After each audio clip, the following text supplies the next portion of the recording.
13, senior and state MVP, Rodney Jeter, and number 15, senior, Latrell Wright.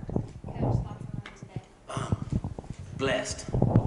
Like I told these guys, man, God been on our side. You know, one of our mottos that we put on the board before we step out on the floor is put God first. And we understand without him, none of these things would be possible. And it just showed up today. You know, we also know that in order for us to be standing up here as winners and state champions, that the ball's gonna have to bounce our way sometimes. You know, it takes some luck along with skill and preparation, but we also understand that, and we felt that the luck bounced our way tonight. Coach, after the win, I saw you kind of just running around the court pretty much. You just gonna walk me through your headspace in that moment? You know, during the game, it was, you know, situations that I know was out of our control. You know, it was just sort of hard for me to hold it in. And when I seen the clock hit 0 and us having more points than they did, it was just my time to release everything I wanted to release during the game. And that was just it, just a drill. What do you see on Cordea's shot to there? Man, to be honest, we prepare all year for today. And one of the things we've been working on all year, and I've been preaching to this team, is once we get to this point, everybody's going to be good. And it's going to be one situation that's going to separate the teams. It's either going to be a free throw or a putback rebound. And the putback rebound was what came today. Latrell, can you kind of talk about that three-pointer that you hit? You were 2 of 8 before that, and then you just stepped into that one and knocked it down to go into the title game. Can you kind of walk me through that shot? What you were thinking?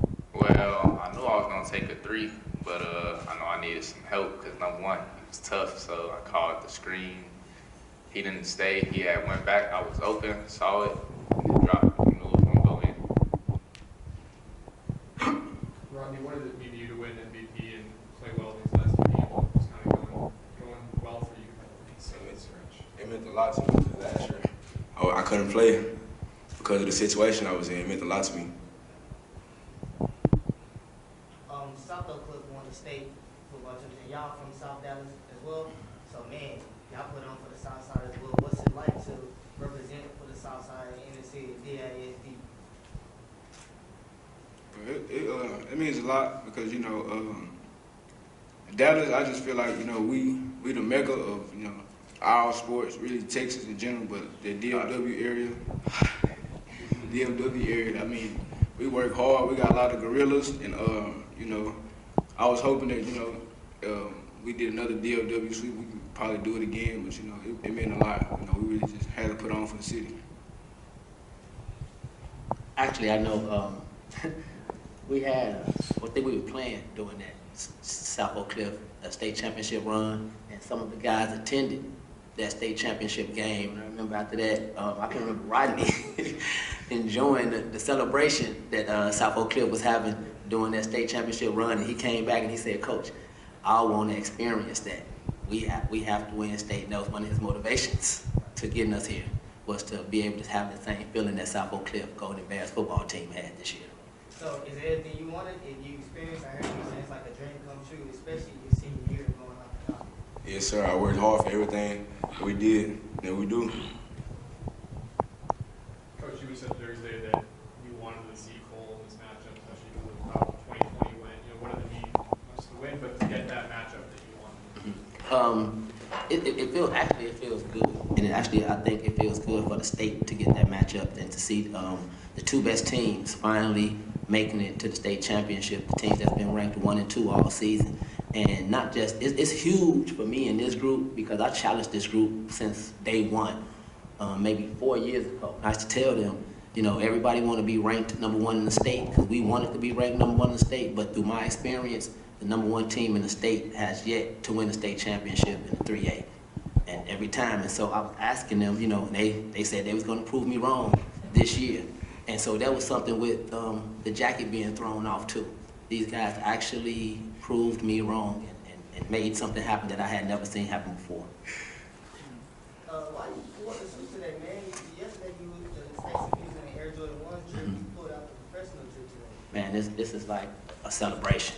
You know, a celebration. We done made it to the last day of the basketball season, and it was just time to handle business. So I put on my business attire.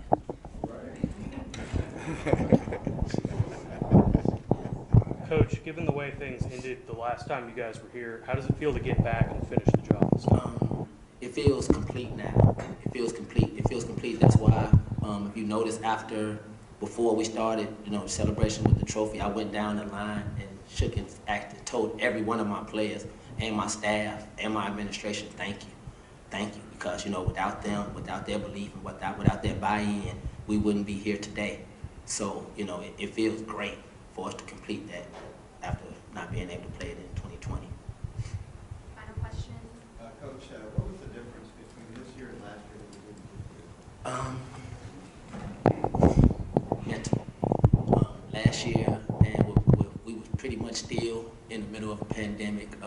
It was always unsure if we were going to play the next game or if we'll be out for 10 days due to COVID protocol. It was just, the school wasn't in, you know, so our daily routine with practicing and working out was a crapshoot. You know, if we'd be able to practice today or if something else happened with the pandemic. And so last year was just, man, just a tough time. And I think the seniors that I had last year, actually, when the pandemic happened, it sort of gave them a lack of interest, you know, a lack of interest in completing the goal that they had set before because of what happened a year previous. You know, they always were looking for that time when we was going to come out of the locker room and they was going to shut this game down again. So it was always an uncertainty, and I think that caught up with us in the regional finals. And they feel this is kind of back to normal, have a normal season, back to the It felt back normal, and that's the one thing I was trying to get back to, especially with these young men, is just life being a normalcy again. You know, just a normal routine. You actually being able to come to school on a daily basis, and you know, things not being virtual all the time. So guys was in person to person, and just being your social skills actually starting to come back, and just continue. The guys that I said they bought in, you know, and we just persevered throughout this year, and beginning to practice. I always tell them, I'm coming to San Antonio with or without you. But this year, I honestly told them, we all going. And that was a goal we set, that we all was coming down here this year. Thank you. Congratulations. All right, thank you.